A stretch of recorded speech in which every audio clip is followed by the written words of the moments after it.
ujumbe wake Mungu wetu alipoziumba mbingu na viumbe vyote. Adamu akaumbwa siku ya sita.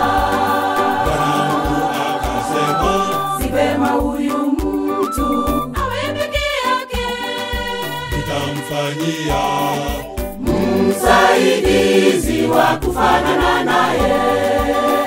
Mungu akasema, si vema huyu mtu awe peke yake, nitamfanyia msaidizi wa kufanana naye.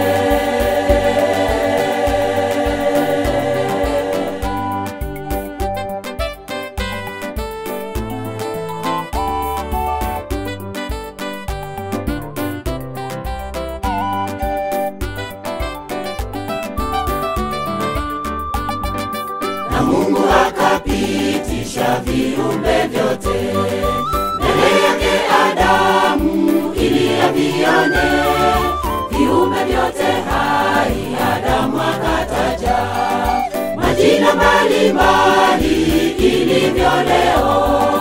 Mungu akasema, si vema huyu mtu awe peke yake, nitamfanyia msaidizi wa kufanana naye. Mungu akasema, si vema huyu mtu awe peke yake, nitamfanyia msaidizi wa kufanana naye.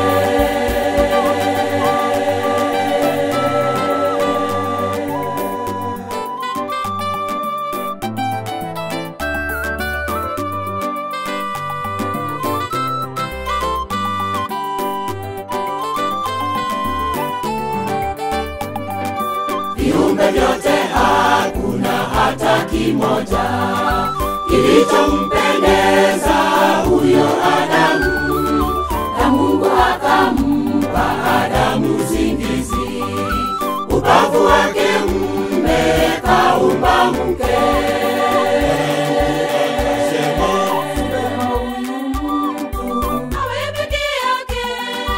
nitamfanyia msaidizi wa kufanana naye. Mungu akasema, si vema huyu mtu awe peke yake, nitamfanyia msaidizi wa kufanana